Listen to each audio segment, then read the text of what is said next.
Hello, everybody, and welcome back to the Data Playbook. All we have left now is our Sunday night game, which is going to be the Rams going to Chicago. Once again, I want to remind people that this is a tool in progress, and I'm going to keep improving this over time. So go ahead and subscribe if you want to see this change over time, and maybe even participate in some of the changes. But enough of that, let's move right into our game.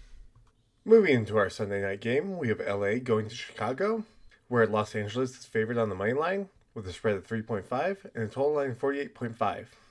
You've had their season totals here for a minute, so if you need those, go ahead and go back to those. But I'm going to move over to the averages now, and these directly link up their ranks.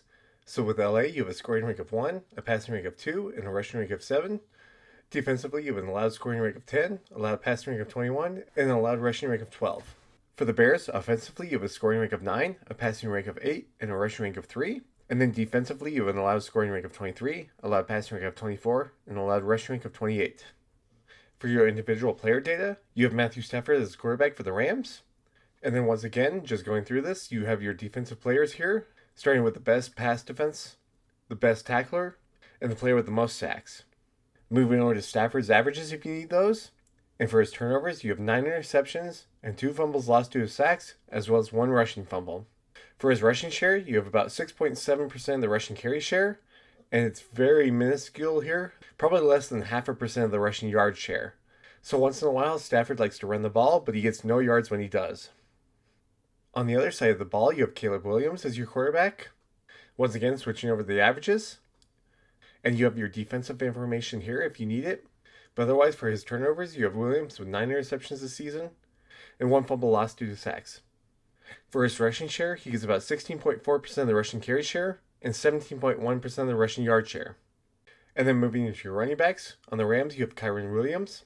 Moving over to his seasonal averages and his week-by-week numbers if you need those, go ahead and give the video a pause.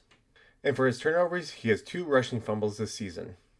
For his share, he gets about 60% of the rushing carry share and about 62.3% of the rushing yard share, with the next largest portion going to his backup, Blake Corum. On the Chicago side of the ball, you have DeAndre Swift as your running back. Switching over to his averages, and you have his week-by-week numbers. And for turnovers, he has had 2 rushing fumbles this season. Going through his share, he gets about 47.8% of the rushing carry share and about 48.5% of the rushing yard share, with that next largest portion going to his backup, Kyle Monagai, and also another large portion going to Caleb Williams. For your receivers, your number 1 on the Rams is Puka Nacua. Moving over to his averages and his week-by-week numbers. And this year, he's only had 1 receiving fumble.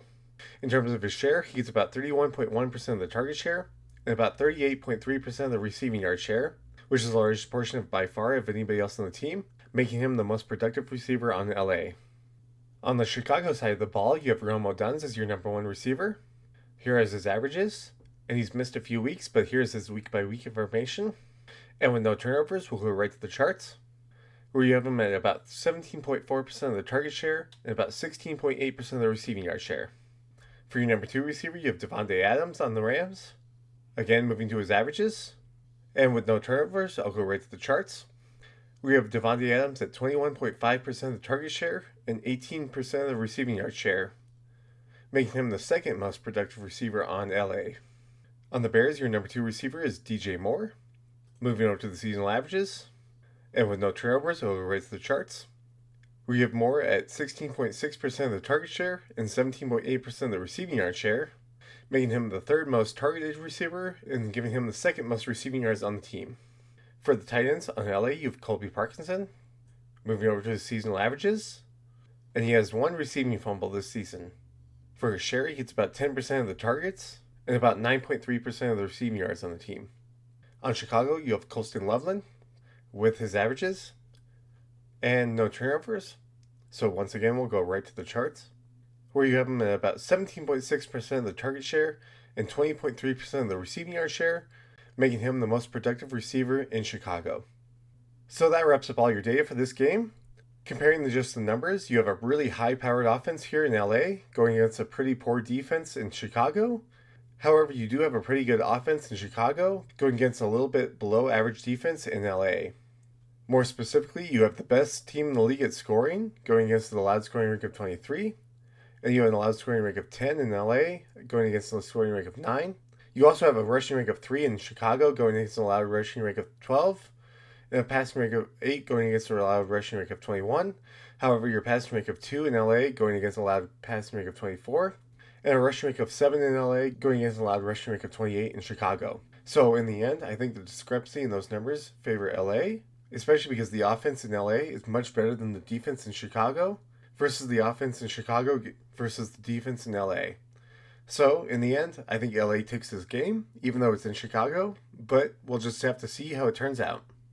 So that wraps up all our divisional games for this week. I hope you enjoyed and got something out of it, and if you did, leave a like and subscribe, and leave a comment on what other data you want to see in the future. But other than that, thank you so much for watching, and I'll see you for the conference championships next week.